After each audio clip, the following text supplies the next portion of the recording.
Hey guys, it's Marriage Monday, and today I'm gonna be all over the place. I don't have like one thing I want to talk to you guys about because I've been listening to and watching so many things. I want to talk to you a little bit about all of it.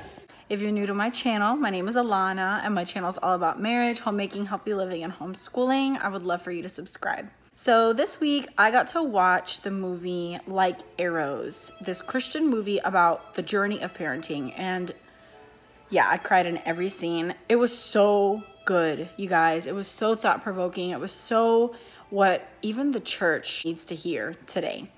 Parenting is taken so lightly these days.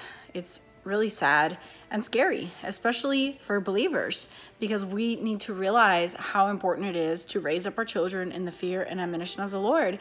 And the wisdom is right there for us in the Word, you guys. We teach the Word to our children. The Lord will do the rest. He is the changer of hearts. We just need to be obedient and teach them the way that God calls us to.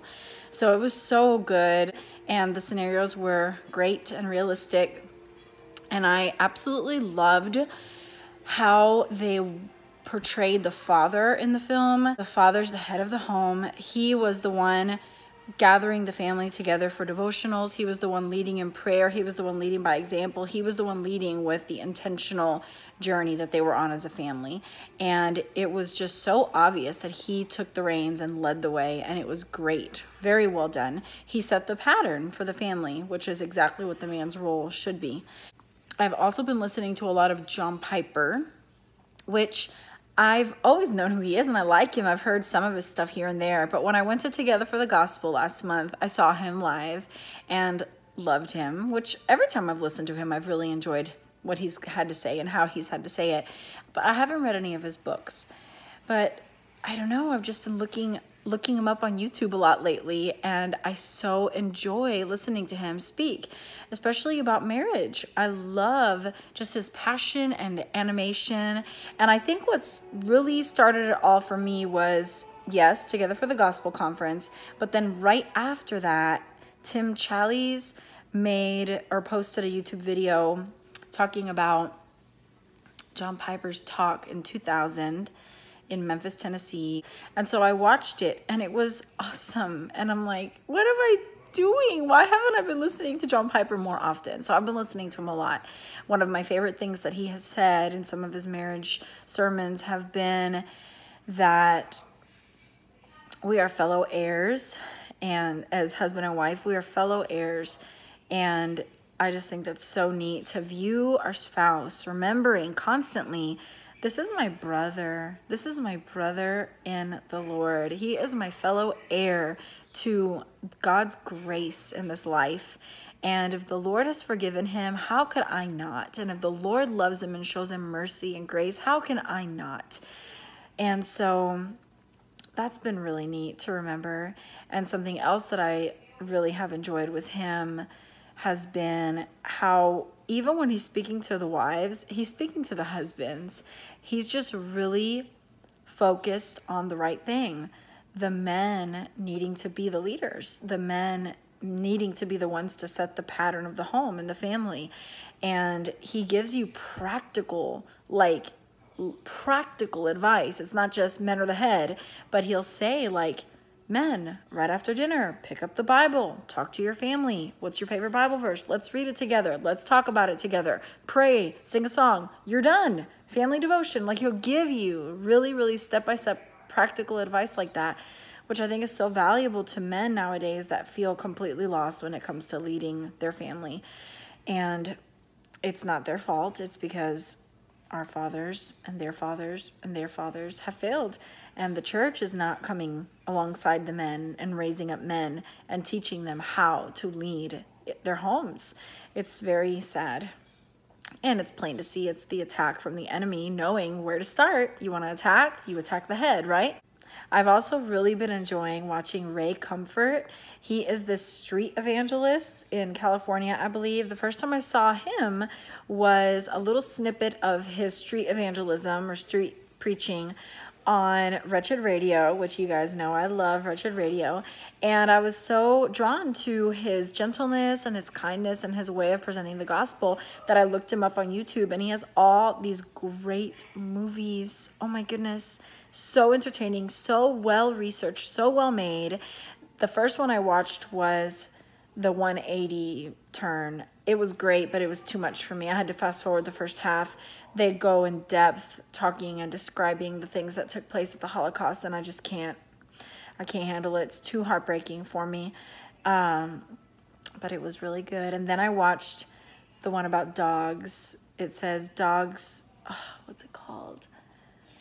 Dogs Can Talk, maybe. I loved it. And then I watched Evolution versus God, and then I watched The Delusion of the Atheist. All of them absolutely exceptional. So I highly recommend those. Oh, I also recently discovered podcasts, which I've never even known how to listen to it. I know that's like shameful and so embarrassing. But I was with my friend in nursery at church, and I was like, hey, so you need to teach me how to listen to podcasts, because people talk about podcasts all the time. I've been recommended a few podcasts about homeschooling that people always tell me the same ones over and over. They're like, Alana, you would love Wild and Free. Alana, you would love Read Aloud Revival. And I'm like, cool, what is that? How do I do it? I don't even know. So 2 weeks ago, I learned how to listen to podcasts, and I didn't even know that I had an app on my phone because I'm a dork.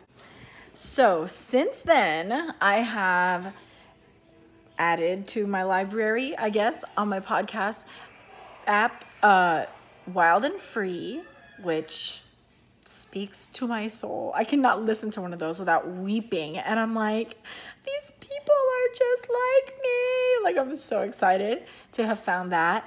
I've listened to a little bit of Read Aloud Revival, which I've liked a lot of what they've had to say.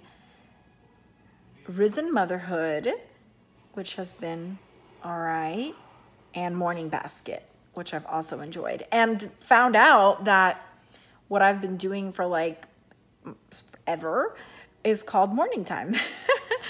Every morning, my entire child's lives, I have a sweet little time with them where I pray with them.